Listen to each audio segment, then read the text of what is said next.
Test tayo guys nitong braso ni Mercedes. Okay. Ayun, sarap. Cheers. Ayan o.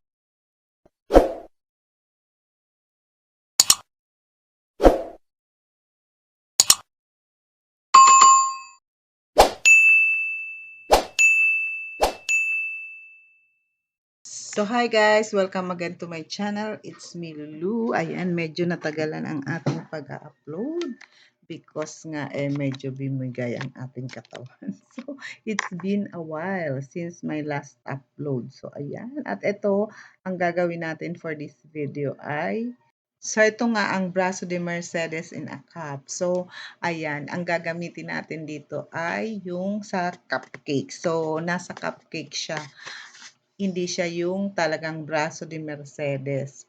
In a cup nga siya kasi para mas madali at kung gusto yung konti-konti lang, ayaw nung whole pan na gagamitin. So, pwedeng-pwede ito. So, this is very easy. Napakadali niyang gawin at pwedeng-pwede nating pang negosyo. So, ayan, gumamit ako dito ng double recipe kasi ang single recipe nito is you use only 6 eggs na separated. So, 6 egg whites and 6 egg yolk. So, isi-separate nyo po yung dalawa. Pinapakita ko dito kung paano pag-separate ng dahan-dahan kasi dapat mindful kayo na wala kayong maisasamang egg yolk doon sa egg whites kasi yun ang nagiging dahilan kaya nagfi-failed ang inyong mirang kasi nga minsan nahahaluan nyo ng egg yolk kahit konting patak, wag na wag nyong hahaluan or kaya naman yung bowl na pinagamitan nyo is merong grease or parang may mantika. Kaya ang ginagawa ko dyan, bago ko gamitan, pinapahiran ko muna siya ng may suka ang tissue paper para sigurado. Pati na rin yung ating mixer or yung pang-attach natin sa mixer. Kaya yan ang isa sa mga tip para hindi mag-fail ang inyong mirang. So, yun ang mga reason din kung bakit nag-fail. So, ayan nga. So, since nga double recipe to, so 12 egg whites, then 12 egg yolks na sinaparate na natin. So, ayan. Ganito lang ka-easy, kadali. Wala kang gagamitin na flour. O, di ba? So, walang flour, walang cocoa dahil nga mahal ang cocoa. So, eto na. Iset aside muna natin itong ating egg whites. Ayan. At dito muna tayo sa ating egg yolks. So, ayan, 12, since 12 egg yolks nga yan, kaya gagamit din tayo ng dalawang lata ng condensed milk. Any brand will do.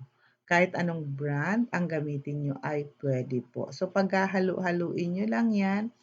So, isasama nyo doon sa egg yolks, yung dalawang lata ng condensed milk plus lagyan nyo ng vanilla at saka ng ako nilalagyan ko ng kalamansi.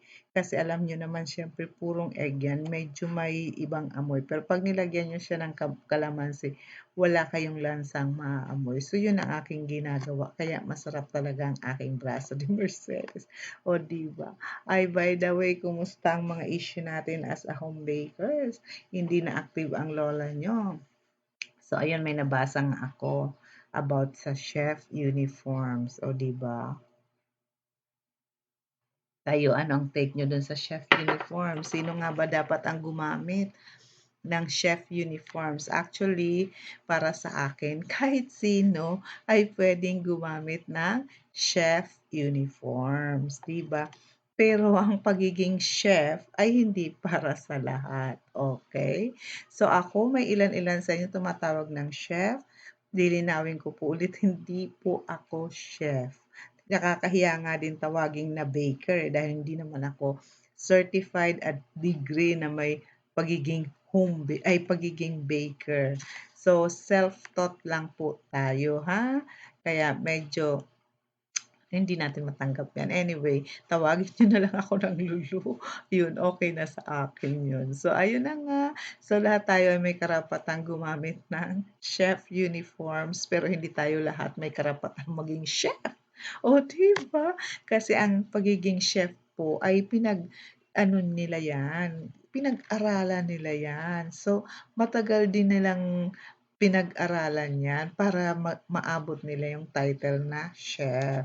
Kaya kung tayo naman ay mga self-taught lang, huwag naman tayo mag-assume na tayo ay chef na. Nakakatuwa lang, may mga gano'n talaga ano. Pero anyway, bahala sila sa buhay nila. So eto na, oh, ayan maglalagay tayo ng sugar. Sa egg whites pala ang gagamitin nating sugar is mga 1½ cup of granulated sugar at naglagay din ako ng cream of tartar. So yung cream of tartar kung wala naman kayo, pwede kayong maglagay ng vinegar as substitute. So makikita niyo dito, ang ginamit ko lang dito ay hand mixer, pero kayang-kaya niyang ipa-stiff pick ang ating 12 pieces na egg whites. O diba, ganyang kalakas ang ating hand mixer. Tough mama po ito. Kung magtatanong kayo, Tough Mama po siya. Murang-mura lang siya. Kaya lang ano lang yung attachment niya, isa lang. Yan lang na wire whisk. Wala siya yung pang dough. So, pero maganda. Ang lakas ng kanyang number 5. So, ayun na nga. Sabi kasi, magulo na daw sa baking industry sa Facebook. Sila lang naman. 'Di ba? Ang sisikat kasi. Joke lang. Anyway, so ayun. Gano'n talaga 'pag sumisikat na, marami ng mga issues na lumalabas. As long as natutulungan ang mga bagong baker or home bakers, walang problema 'yun. Huwag na kayong makisawsaw sa gulo. Tignan niyo na lang yung mga tips na binibigay nila, gano'n. Hindi yung sasalit pa, oh, 'di ba? So, ayun na nga, lahat tayo ay may karapatan magsuot ng chef uniforms, pero hindi tayo lahat may karapatang maging chef, not unless na nag-aral ka, oh, 'di ba? So, gano'n lang po 'yun. So, eto na, kailangan pong maging stiff peak ang ating mirang para ma-achieve talaga natin ang ating braso de Mercedes in a cup. So, ayan, ganyan, oh, stiff peak na siya, 'di ba? Nakakatusok na. So, ganyan lang ang ating gustong mai-achieve. At ito nga, gagamitin natin dito is ang ating cupcake liner na 3 ounce. 3 ounce ang ginamit ko dito. Sa 12 pieces na eggs, makakagawa kayo ng 24 pieces na braso de Mercedes in a cup. So, 24 pieces yan. Saktong-sakto lang yan talaga. Kasi nga, di ba, ang paglagay natin ay medyo mataas. So, gagamit tayo ng piping bag. So, ayan, sabay-sabay nyo. If in case gumawa kayo ng medyo maraming batch at yung natira, 'di ba, kung ang oven niyo hindi niyo maisasalang ng sabay-sabay, may natirang mirang, magko-collapse 'di ba? Ang gawin niyo lang is i-mix niyo ulit in high speed katulad ng kanina, then babalik 'yun sa pagiging stiff peak niya. So magagamit niyo ulit. Okay?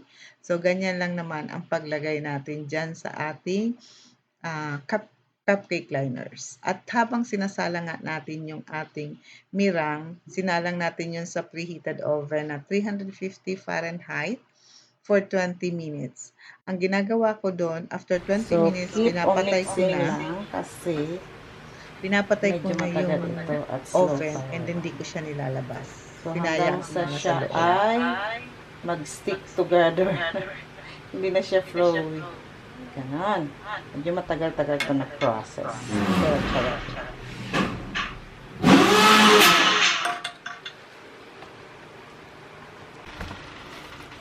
So, eto na. Ayan, luto na yan. So, matagal nga na-process siya. Katulad ng sinabi ko, ayan, ganyan na, diba? Ano lang yan? Condensed milk and egg yolks. Super yummy. So, eto na nga ang ating braso de Mercedes. Ganyan na siya, golden brown na siya sa gilid. Hindi ko siya agad-agad nilalabas. Pagtapos na, hinahayaan ko muna siya. And then, ipapipe na natin sa loob yung ating custard. So, custard ang tawag ko dyan. Hindi ko alam kung anong right term dyan. So, ayan. Sa pagbe-bake din po, may mga terms din dapat malaman. Mga right term ba? So, ayan.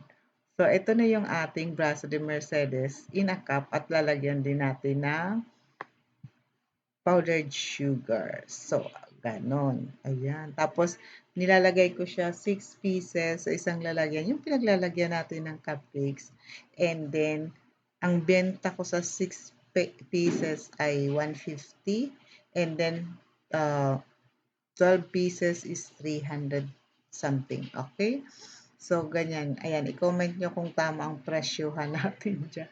Ay, ang sarap talaga naman itong ating Braso de Mercedes na cup. Tsaka mas maganda kaysa dun sa bilog na ginagawa, di ba?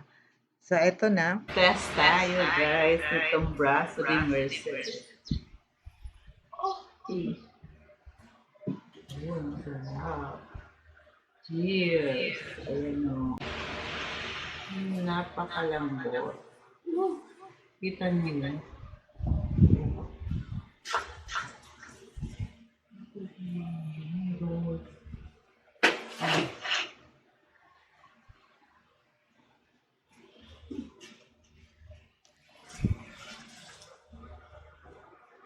Para siyang coco.